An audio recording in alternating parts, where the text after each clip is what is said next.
Hello friends, আজকে তোমাদের সামনে নিয়ে চলে এলাম গরম ভাতের সঙ্গে খাওয়ার জন্য একটি অতি সুস্বাদু রেসিপি, চিংড়ি ভাপা। এই চিংড়ি ভাপা রেসিপি তোমাদের যদি ভালো লেগে থাকে তোমরা আমাকে কমেন্টে জানিও, আর নতুন বন্ধুরা আমার চ্যানেলটিকে সাবস্ক্রাইব করে পাশে থেকো। তো দেখে নাও, এই ভাপাটা বানাতে আমি নিলাম মিডিয়াম সাইজের এখানে চিংড়ি মাছ। চিংড়ি মাছের কোনো রকম শরীরে খোসা রাখা যাবে না, পুরোপুরি খোসাটাকে আমাদের খুলে নিতে হবে আর সুন্দরভাবে পরিষ্কার করে নিতে হবে। ভাপার ক্ষেত্রে খোসাটা রাখা ঠিক না। তো আমি সব মাছের খোসা সুন্দর করে পরিষ্কার করে নিয়েছি। এখানে আছে 150 গ্রাম চিংড়ি মাছ।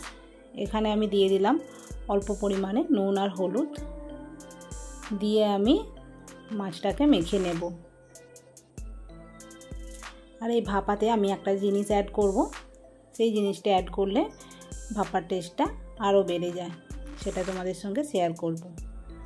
তো এখানে একটা মশলা বানিয়ে নেব, সেই জন্য নিলাম সাদা সরষে। তোমরা চাইলে কালো সরষেও নিতে পারো বা দুটো সরষে মিক্সড করেও নিতে পারো।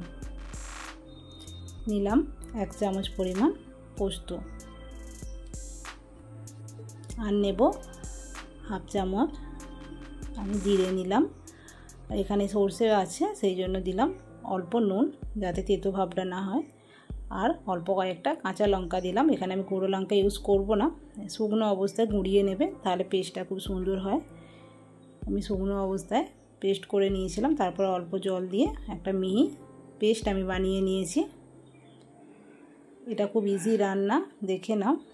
চিংড়ি মাছটাকে আমি একটা টিফিন কৌটোর মধ্যে দিয়ে দিলাম, আর দিয়ে দিলাম সরষে, পোস্ত, কাঁচা লঙ্কা আর জিরের পেস্টটা দিয়ে এখানে দিয়ে দেব নুন। যতটা নুন আমাদের লাগবে মনে হয় রেসিপির জন্য ততটা নুন আমরা দিয়ে নেব। আর দিয়ে নেব হলুদ। আর এই যে জিনিসটা, এইটা হলো টক দই। এই টক দইটা আমরা ভাপাতে সচরাচর অনেকেই ব্যবহার করি না, কিন্তু আমি ব্যবহার করলাম। তোমরাও এইভাবে করে দেখো, টেস্টটা কিন্তু দুর্দান্ত হয় দইটা দিলে। দইটা দিলাম, আর দেব আমি এখানে মিক্সির বাটিটা ধুয়ে একদম অল্প একটু জল। তো এখানে জলটা দিয়ে রেডি হয়ে গেল। আর দিয়ে দেবো আমি ওপর থেকে কিছুটা সরষের তেল। এই ভাপার ক্ষেত্রে সরষের তেলটা একটু দিতে হয়, দিয়ে সুন্দরভাবে মশলার সঙ্গে মাছটার সঙ্গে সুন্দরভাবে তেলটাও ভালোভাবে মেখে নিলাম। আর ওপর থেকে দিয়ে নেব 2-4টে এইভাবে কেটে রাখা কাঁচা লঙ্কা দিয়ে আমি চাপা দিয়ে দিলাম। কৌটোটা এঁটে দিলাম, দিয়ে এখানে নিচ্ছি কুকার। তোমরা এটা কড়াতেও বানাতে পারো, কিন্তু গ্যাসটা সাশ্রয়ী হবে, সেই জন্য কুকারে দেখাচ্ছি। এরকম অল্প জল দিয়ে একটা বাটি এরকম উপর করে দিয়ে দেবে, তার মধ্যে কৌটোটা বসিয়ে দেবে, দিয়ে একটা সিটি আমি এখানে দিয়ে নেব। আর যতক্ষণ না সিটিটা নর্মাল হচ্ছে ততক্ষণ পর্যন্ত আমরা এটাকে রেখে দেব।